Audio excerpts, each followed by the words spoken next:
Pán tréner, tak ten zisk jedného bodu, ktorý by vás uchoval vlastne v nádeji o zisk titulu, sa vám nepodarilo získať. Ako ste videli zápas, ktorý ste prehrali s Trenčínom 1-4? Bol to výborný zápas v dobrom tempe, obidve mužstvá hrali dobrý hokej, bolo to vyrovnané od začiatku až do konca.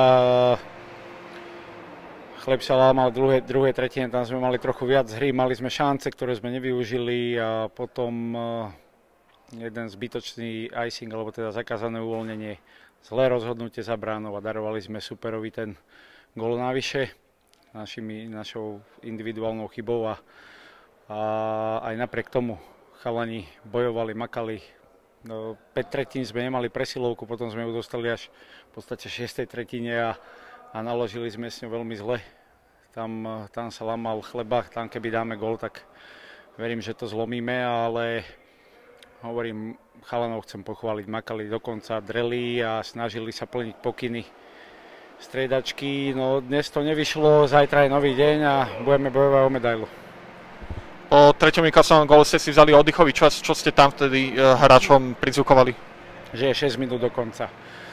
Máme ešte pár striedaní pred sebou a ideme skúsiť, čo sa dá, tlačiť to všetko do brány, jednoducho prechádzať do útočného pásma a snažiť sa strieľať na bránu. Odskakovali nám puky v dôležitých situáciách, sami pred bránkou, trochu sme vychádzali sami pred bránu.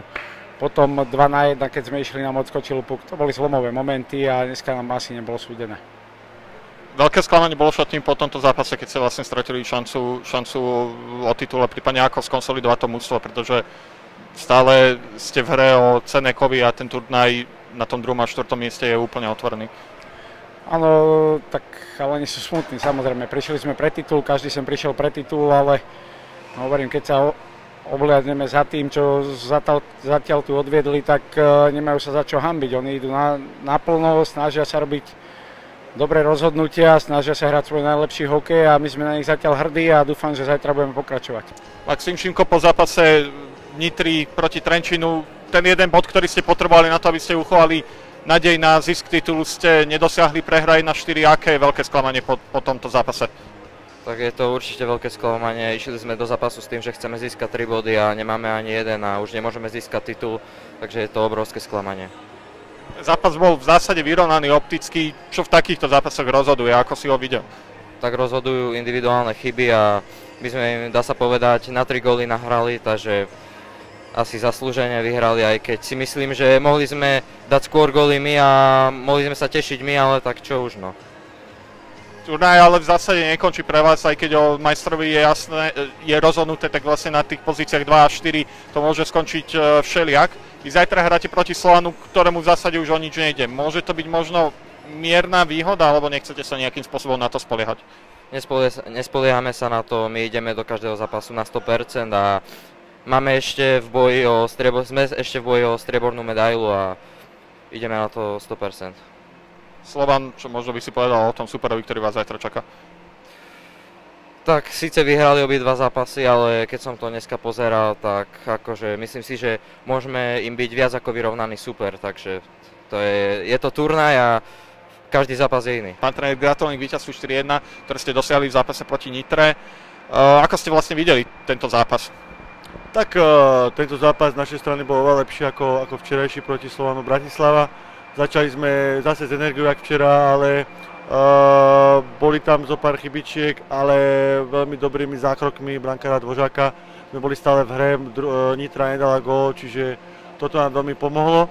No, priebeh bol, 1-0 sme vyhrávali, dorovnali 1-1, v druhej tretine štvrtá peťka naša mala veľmi dobré striedanie a dali gól na 2-1 a v podstate v tretej tretine sme sa už postražili a chalani tú tretiu tretinu zvládli unikátne. A ešte musím pochváliť aj hru v oslabení nášho družstva, ktorá dneska bola fakt super. Práve k brankárovi Dvořákovi som sa chcel dostať. Bolo to už vlastne v pláne pred turnajom, že na prvých 2 zápasoch vyrotujete oboch brankárov a ako vlastne si zastal tú svoju pozíciu a tú príležitosť. Tak ten plán je tam vždycky, áno, priznám sa, že ten plán tam bol, že pôjde do druhého zápasu a vyzerá to tak, že ten plán bol dobrý, takže to je to. Vzhľadom na ten výsledok predchádzajúceho zápasu, ktorý sa dnes odohral medzi Solanom a Banskou Bystricou, už bolo jasné, že zisk na titul nedosiahnete tento rok, čiže tá obhajoba titulu nebude úspešná.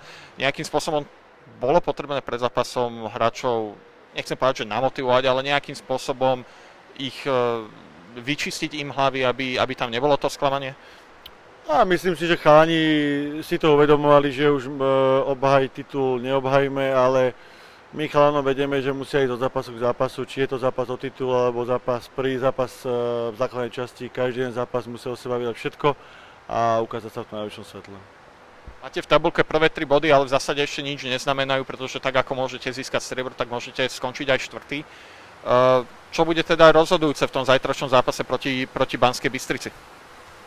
Detaily samozrejme, vstup do zápasu a proste 100% výkon potrebujeme podať, aby sme boli úspešní. Jeden zo strojcov dnešného víťazstvu Trenčína nad Nitrou 4-1, brankár David Dvořák. Ako si vlastne videl dnešný zápas, ktorý sa vám podarilo vyhrať?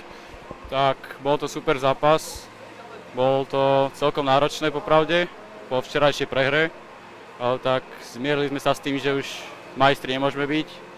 A sme si povedali šatni, že dáme do toho všetko a tak to aj dopadlo potom.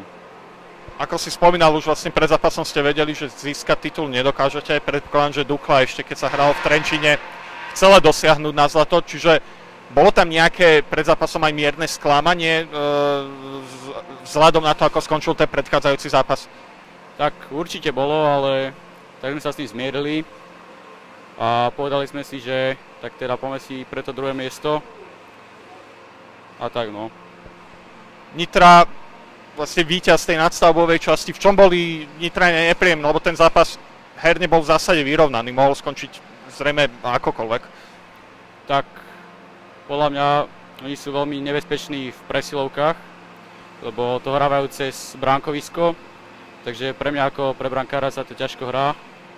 Ale tak celkovo boli dobrý super a tak, podarilo sa nám to vyhrať.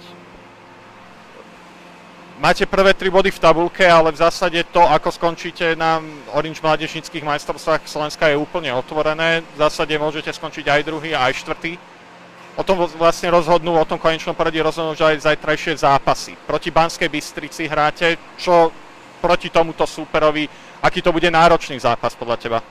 Tak, bude to určite náročný zápas, musíme dať do toho všetko.